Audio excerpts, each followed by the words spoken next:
Hey Clashers, we have balance changes coming to the game around the 12th January, plus or minus 1 or 2 days, but it should be around after the Clan War League. Supercell wants to make sure that you have an early heads up and you can plan with those changes. But I think let's dive into the entire list of balance changes. Now we'll share always my point of view of how impactful those changes really are and what type of impact it has on the meta. Let's kick things off with the balance changes for the troops first. The Meteor Golem, no big surprise, is getting nerfed, but luckily only a really minor change, and that is the multiplier damage versus walls. I'm not even sure of how many people knew that, but right now Meteor Golems are doing 10 times the damage against walls. Well, this is now getting changed and nerfed from 10 times to 5 times, so not that big of a difference. Meteor Golems are still going to be strong and are still going to smash bases.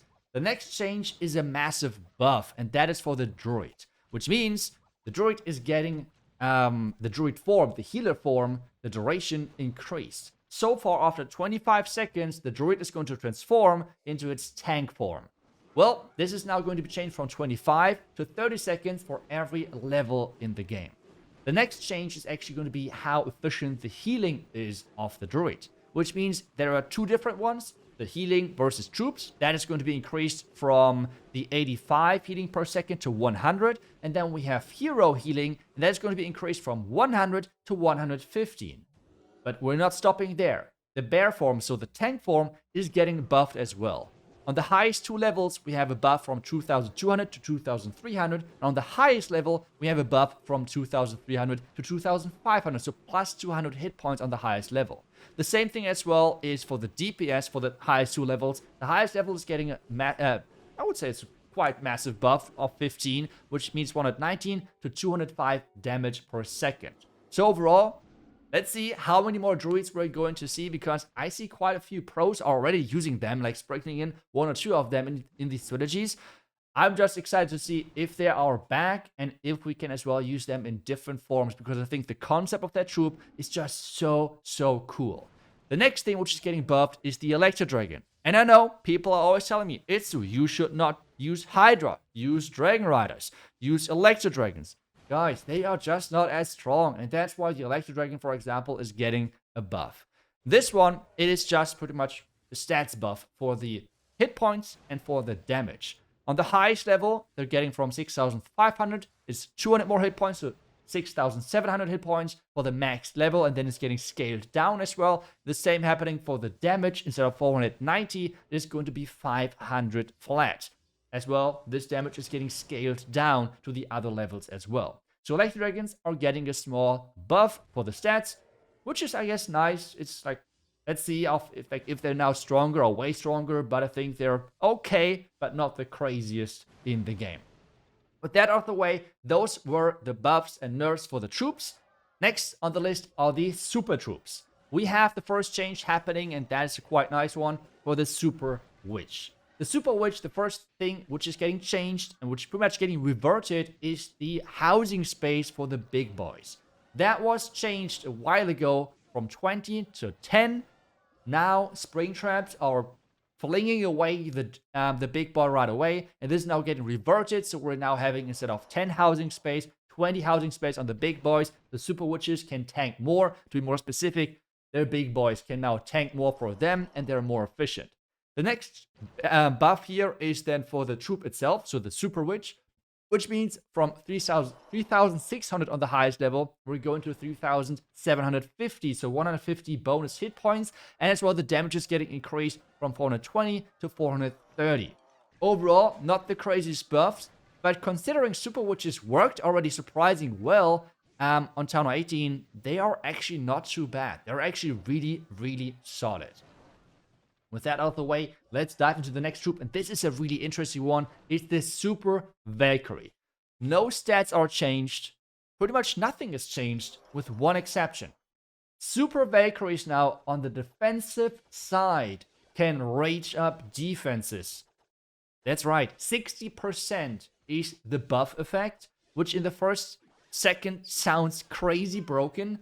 But when I tested it, in like 9 out of 10 tries, the Super Valkyrie did nothing and just died in the most random and useless place ever. And then maybe one of those times it died in the perfect spot and it was super annoying to deal with.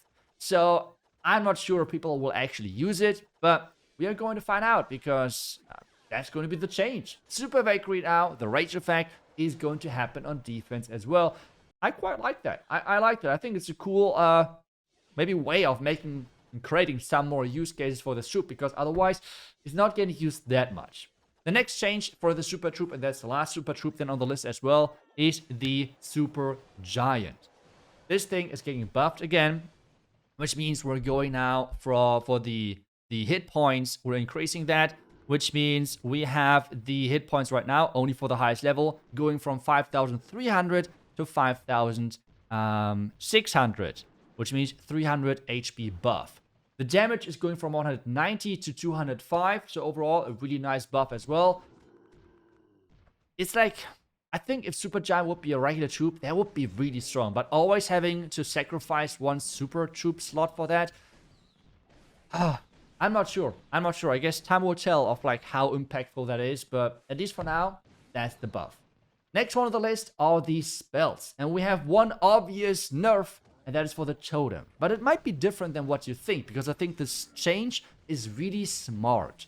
What it is, the totem spell is pretty much untouched. There's only one thing getting added, and that is the totem spell is now losing hit points over time, which means overall it is now hit points which are lost over time.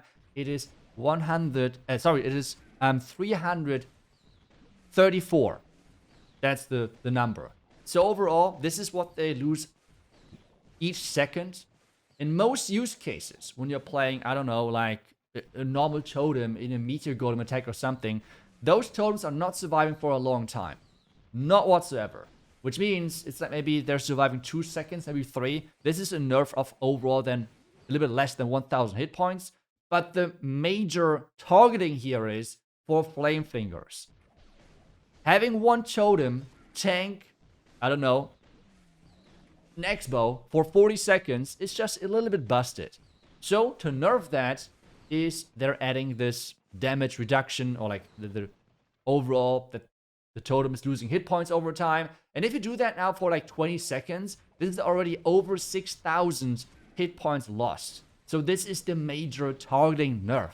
For everything else, you won't really feel a big difference, because usually totems are dying within the first few seconds, so it is not the craziest impact on your attacks. If you're using the totem with the Flame Flinger, then you will feel for sure a big change, and it's not going to be as efficient anymore. Which I think is good, because it was just pretty stupid, to be honest. But hey, that's just my opinion. So I think a really smart way on how to nerf the totem, while most strategies are barely affected, the one use case which was really pretty broken is now getting nerfed quite a bit.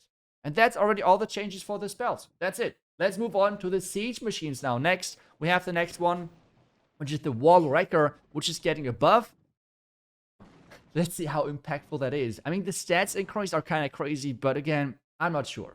For the second highest level, we have a hit point increase from 7,500 to 8,500. We have for the highest level going from 8,500 to 10,000 hit points on that siege machine, which is kind of crazy. And so the damage is going to be increased for the two highest levels, and that's going to be from 450 to 580, and then we have to 500, sorry, and then we have from 500 to 670. So overall, pretty solid stats, like really solid, but it's just the lock launcher just feels always so much better. But hey, maybe someone is going to come up with a really great use case for the Wall Wrecker, but it's getting buffed.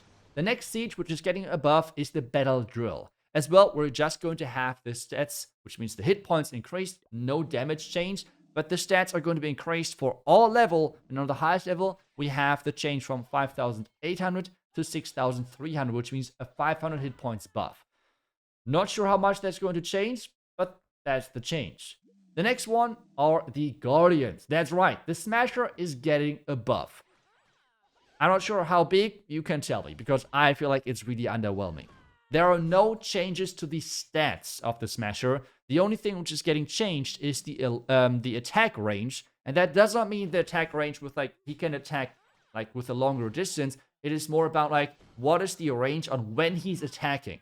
That's like, okay, so like if a troop is now when is a troop is 12 tiles towards him, then he starts attacking. It is not that he now has a 12 tile radius or something where he's like turning into a ranged monster. So that's the first change.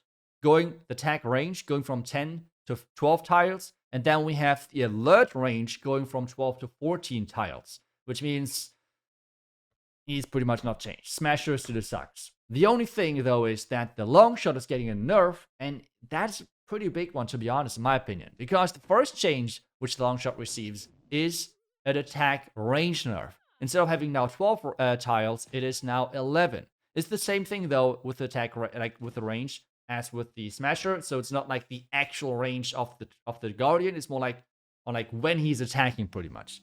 The next thing as well, which is getting changed, is then the search radius going from 17 to 16, the alert range going from 20 to 19, and then, there's now the biggest thing, the splash damage radius is going from 1.5 tiles to 1 tile, which means it's overall doing less damage versus a bigger group of troops, because there's less splash.